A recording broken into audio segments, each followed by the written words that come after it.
Salam damai sejahtera saudara-saudariku terkasih dalam Kristus Yesus. Tidak terasa minggu depan kita sudah akan memasuki minggu Tri Hari Suci. Tentunya kita ingin menyongsongnya dengan sedikit menyucikan diri melalui pertobatan kita. Pertobatan adalah kembalinya kita kepada Allah.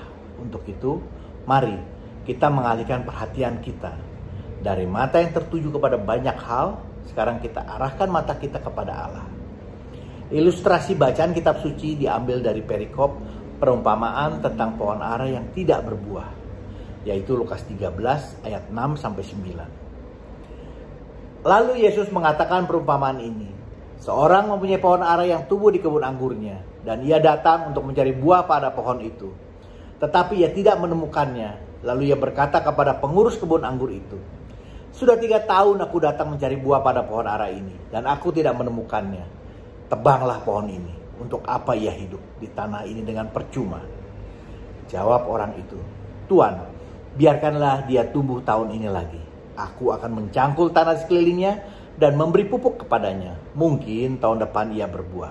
Jika tidak, tebanglah dia."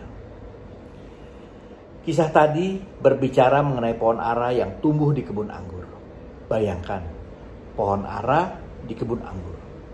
Tanah kebun anggur adalah tanah yang spesial dan berharga. Karena pohon anggur itu perlu karakteristik yang khusus buat dia dapat hidup dan berbuah. Artinya, kalau pemilik kebun mengizinkan pohon ara ini tumbuh di kebun anggur, bukan itu sudah merupakan suatu kemurahan hatinya. Harusnya beroleh buah anggur yang berharga, tapi dia sudah siap menerima buah ara yang nilainya tidak seberapa bila dibandingkan dengan nilai buah anggur. Namun apa yang dia peroleh dari pohon ara ini? Tidak ada. Ternyata buah ara saja tidak didapatinya. Juga dia sudah menunggu 3 tahun dengan penuh kesabaran. Konon kabarnya pohon ara mulai berbuah sejak berumur 6 tahun. Bukankah artinya sudah menunggu minimal 6 tahun? Yaitu 6 tahun sudah mulai sampai dengan mulai berbuah, tambah 3 tahun dia sudah mengeceknya bolak-balik.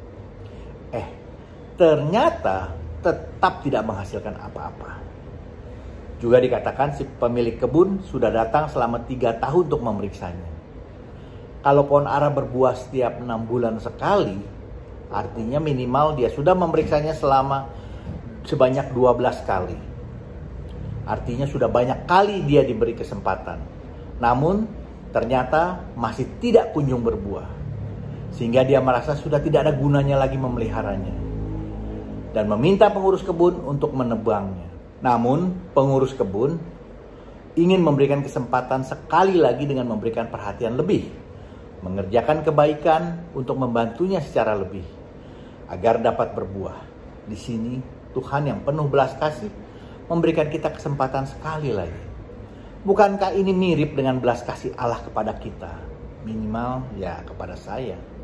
Allah sudah begitu baik dan sabar mengizinkan saya dan Anda yang bukan apa-apa, hanya pohon ara, namun diberikan kemuliaan lebih, diberikan kesempatan seperti pohon anggur, mendapatkan perhatian dan karunia yang istimewa, beroleh kesempatan lebih, talenta yang lebih, boleh hidup di lingkungan yang baik, bahkan juga memperoleh keluarga dan komunitas yang istimewa, tapi malah tidak menyadarinya, bahkan mungkin menyia-nyiakannya.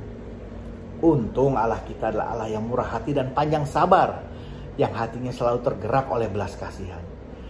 Dia memberikan kesempatan sekali lagi melalui Yesus, melalui Roh Kudusnya, untuk memberikan perhatian yang lebih dan memelihara dengan lebih seksama, lebih baik, dan memberi pupuk agar dapat berbuah.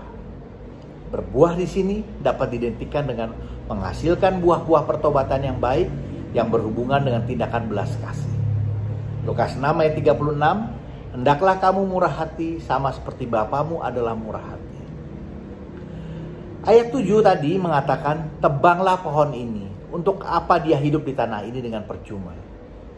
Manusia hidup harus berbuah, harus ada gunanya bagi orang lain, harus memberi arti, harus menjadi garam. Bila tidak, artinya kita sudah mengabaikan belas kasih Allah, maka kita akan binasa.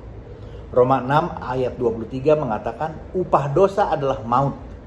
Memang sepertinya bukan kebinasaan saat ini, tapi lebih kebinasaan di akhir zaman, di mana musibah akan menanti di akhirat berupa kebinasaan yang kekal. 3 tahun itu waktu yang lama untuk seorang murid berbuah. Mungkin sudah 3 tahun dibaptis, tapi nggak berbuah. Belum melayani, nggak semakin berbelas kasih, nggak semakin rendah hati, nggak semakin peduli, nggak semakin bersaksi atas kebaikan Allah. Kadang Tuhan melihat kita tidak berbuah karena kekerasan hati kita. Untuk itu, Dia menggemburkan tanah hati kita yang keras dengan mencangkul tanah di sekeliling kita.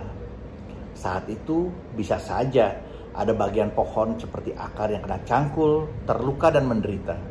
Juga dikatakan diberi pupuk. Pupuk yang natural saat itu mungkin pupuk kandang yang kita tahu akan bau sekali dan sangat menjijikan. Bayangkan, untuk melembutkan kekerasan hati kita bisa menderita karena luka kena cangkul dan menderita karena sesak kebauan bau pupuk yang menjijikan. Jadi, kalau diingat, untuk apa semuanya itu? Tentu untuk kebaikan kita sendiri. Kadang masalah datang bukan untuk menyusahkan kita, tapi untuk menyelamatkan kita. Saya pernah merasa seperti ini. Memang saat mengalaminya, kita menderita dan mungkin kita protes pada Tuhan. Why me God? Why me? Tapi saat menyadarinya, kita akan bersyukur kalau ternyata itu adalah kasih Allah yang ingin menolong kita dan memanggil kita kembali kepadanya dan bertobat.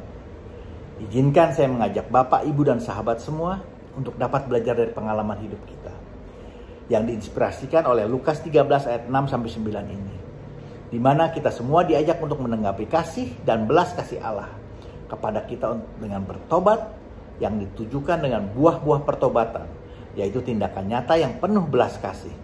Untuk itu, bagi kita orang percaya, mari kita tunjukkan iman dan kepercayaan kita dengan perbuatan hidup kita, yaitu tindakan kasih. Ingat, masalah itu datang bukan sebagai hukuman atas dosa-dosa dan kesalahan kita, tapi lebih untuk mendisiplinkan kita agar dapat menjadi orang yang lebih baik.